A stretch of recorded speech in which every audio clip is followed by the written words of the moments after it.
ভাই রে ভাই, এয়ারট্যাগ নিয়ে আছি আমরা একটা দ্বিধাদ্বন্দ্বে। অ্যান্ড্রয়েডের জন্য অ্যান্ড্রয়েডের ট্যাগ নিতে হয়, অ্যাপেলের জন্য অ্যাপেলের ট্যাগ নিতে হয়। কিন্তু রয়্যাল গ্যাজেট বিডি একটা সমাধান নিয়ে আসছে, যেটা নাকি একটা ট্যাগে দুইটা সমাধান। এই একটা ট্যাগ নিলে আপনার সকল সমস্যার সমাধান। এই একটা ট্যাগে আপনার অ্যাপেল ফাইন্ড মাইতেও সাপোর্ট করবে, আবার ওয়ার্কস উইথ অ্যান্ড্রয়েডের সাথেও কাজ করবে। মানে আপনার যদি অ্যান্ড্রয়েডও থাকে অ্যাপেলও থাকে, আপনি এই ট্যাগটা নিলেই কিন্তু আপনি দুইটা মোবাইলেই একসাথে চালাতে পারবেন। তো চলুন এটা দেখে নেই, জিনিসটা কতটা ছোট এটা দেখলে বুঝতে পারবেন। এই যে এটার সাথে একটা ইউজার ম্যানুয়াল পাবেন, এরকম একটা ইউজার ম্যানুয়াল পাবেন। আর এই যে এটা হলো ট্যাগ, ট্যাগটা কিন্তু খুবই ছোট, দেখেন খুবই ছোট একটা ট্যাগ, খুবই সুন্দর একটা ট্যাগ।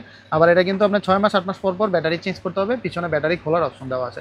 এক ব্যাটারি দিয়ে আপনি 6 থেকে 8 মাস অনায়াসে এটা ব্যবহার করতে পারবেন। আর এটা কিন্তু ওয়াটারপ্রুফ, এটাতে আপনার পানিতে ভিজলেও কিছু হবে না। আপনার বাইক অথবা আপনার কার, আপনার লাগেজ, আপনার ব্যাগ, মানে যেই কোনো জায়গায় কিন্তু আপনি এটা যদি রেখে দেন, আপনি কিন্তু মোবাইলের মাধ্যমে লোকেশন আপনি ট্র্যাক করতে পারবেন। আপনার লোকেশন ইজিলি আপনি এটাতে ট্র্যাক করতে পারবেন। আপনি যেখানেই যাক এই জিনিসটা সাথে থাকলে এটার মাধ্যমে আপনি লোকেশন ইজিলি আপনার মোবাইলে ট্র্যাক করতে পারবেন ফাইন্ড মাই অ্যাপসের মাধ্যমে। আর ফাইন্ড মাই অ্যাপস প্রতিটা মোবাইলেই থাকে, এটা কিন্তু গুগল পেয়ারের সাথে কানেকশন করে চালানো যায়। আর এই জিনিসটা পেয়ে যাবেন রয়্যাল গ্যাজেট বিডিতে। এটা কুমিল্লা কান্দিরপাড় আন্দু সিটি সেন্টারের পঞ্চমতলা আমাদের শপ। আর ফেসবুকে আমাদের পেজ আছে রয়্যাল গ্যাজেট বিডি, সেখানে অর্ডার করতে পারেন ইনবক্স করে। আল্লাহ হাফেজ।